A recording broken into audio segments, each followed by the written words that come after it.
नमस्कार, पूजा and मृदो blog चॅनलमध्ये आपलं स्वागत। तुम्हा सर्वांना नरक चतुर्दशीच्या हार्दिक शुभेच्छा।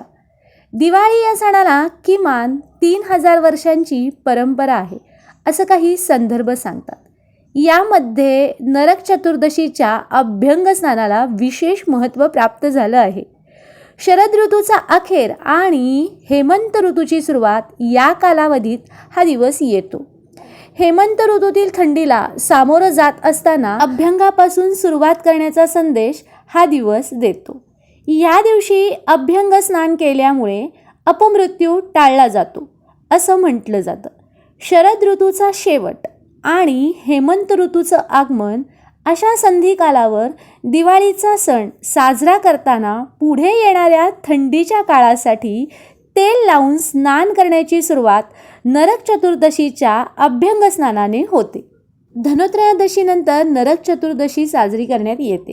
यामागं एक पौराणिक कथाही सांगितली जाते। नरकासूर नावाच्या दैत्याने पृथ्वीवर त्याच्या विध्वंसक वर्तनाने नरक बनवला होता। अर्थात पृथ्वीला दैत्य स्वरूप आणलं होतं। शिवाय 16000 कन्याही बंदी बनवल्या होत्या। त्याच्या या अशा उन्मादामुळेच भगवान श्रीकृष्णांनी नरकासुराचा याच दिवशी वध करून मानव जातीला राक्षसी वृत्तीच्या बंधनातून मुक्त केलं होतं। मंडळी, एका संकल्पनेनुसार देहाभिमान नरकासुराचं प्रतीक आहे। काम, क्रोध, षड्विकार ही नरकासुराचीच अस्त्र आहेत। बंदी असणाऱ्या 16000 कन्या या पवित्र वृत्तींच्या आत्म्यांचे पण देहबुद्धीत अडकलेली अशी प्रतीक आहेत। चांगल्या वृत्तीच्या अर्थहक्केपोटी परमेश्वराने मानव विश्वाकडे धाव घेण्याचा दिवस म्हणून नरक चतुर्दशीला महत्त्व आहे।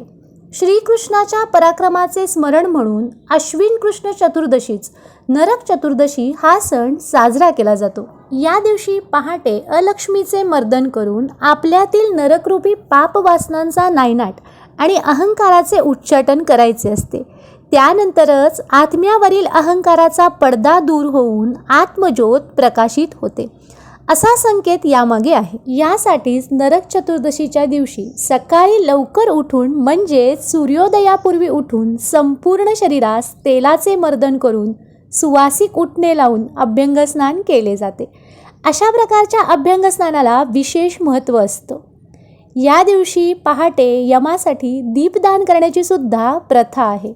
पणती हे अज्ञानाचा अंधकार दूर करण्याचे आणि तेज व समृद्धी यांचं प्रतीक असल्यानं दीपदानाचं महत्त्व मोठं आहे असं मानलं जातं आणि म्हणूनच तर दिवाळीत आपण संपूर्ण घरात रोषणाई करतो।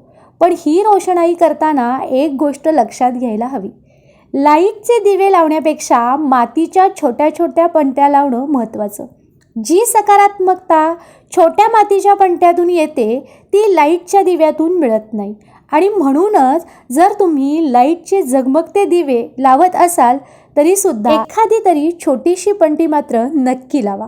तुम्हाला आजचा व्हिडिओ कसा वाटला हे नक्की कमेंट करून सांगा।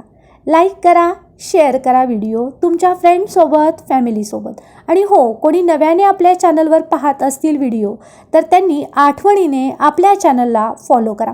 भेटू नवीन अशा छानशा व्हिडिओमध्ये। तोपर्यंत श्री स्वामी समर्थ।